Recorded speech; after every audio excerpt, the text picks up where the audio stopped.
ಮೈಸೂರು ದಸರಾ ಉದ್ಘಾಟನೆಗೆ ಲೇಖಕಿ ಬಾನು ಮುಷ್ತಾಕ್ ಅವರ ಆಯ್ಕೆ ವಿರೋಧಿಸಿ ರಾಜ್ಯದ ಮುಖ್ಯಮಂತ್ರಿ ಹಾಗೂ ಕನ್ನಡ ಮತ್ತು ಸಂಸ್ಕೃತಿ ಇಲಾಖೆ ಪ್ರಧಾನ ಕಾರ್ಯದರ್ಶಿಗೆ ಹಿಂದೂ ಜನಜಾಗೃತಿ ಸಮಿತಿಯಿಂದ ಲೀಗಲ್ ನೋಟಿಸ್ ಜಾರಿ ಮಾಡಲಾಗಿದೆ.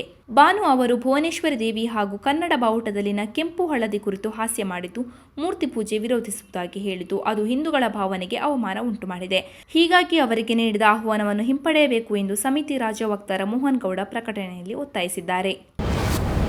ನಮ್ಮ ಸಮೀಕ್ಷೆ ನಮ್ಮ ಜವಾಬ್ದಾರಿ ಅಭಿಯಾನದಡಿ ರಾಜ್ಯದ ಹಿಂದುಳಿದ ವರ್ಗಗಳ ಆಯೋಗವು ಸೆಪ್ಟೆಂಬರ್ 22ರಿಂದ ಅಕ್ಟೋಬರ್ 2ರವರೆಗೆ ರಾಜ್ಯದಾದ್ಯಂತ ಸಾಮಾಜಿಕ ಶೈಕ್ಷಣಿಕ ಸಮೀಕ್ಷೆ ಕೈಗೊಂಡಿದೆ.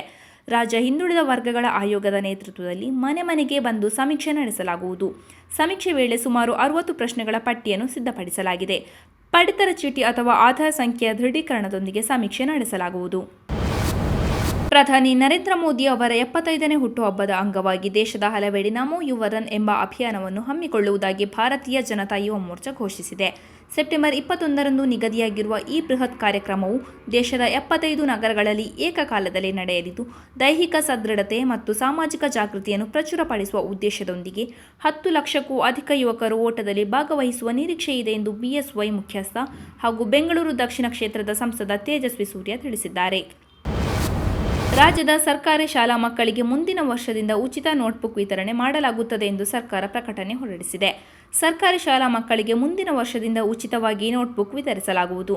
ಈಗಾಗಲೇ ಉಚಿತವಾಗಿ ಪಠ್ಯಪುಸ್ತಕಗಳನ್ನು ನೀಡುತ್ತಿದ್ದೇವೆ. ಮಕ್ಕಳಿಗಾಗಿ ಹಾಲು, ಮೊಟ್ಟೆ ಮತ್ತು ಬಿಸಿಯೂಟ ಯೋಜನೆಯನ್ನು ಜಾರಿಗೊಳಿಸಲಾಗಿದೆ. ಶಿಕ್ಷಣಕ್ಕೆ ಸರ್ಕಾರ ಹೆಚ್ಚಿನ ಆದ್ಯತೆ ನೀಡಿದ್ದು, ವರ್ಷಕ್ಕೆ 65,000 ಕೋಟಿ ಖರ್ಚು ಮಾಡಲಾಗುತ್ತಿದೆ ಎಂದು ಮುಖ್ಯಮಂತ್ರಿ ಸಿದ್ದರಾಮಯ್ಯ ಅವರು ತಿಳಿಸಿದ್ದಾರೆ.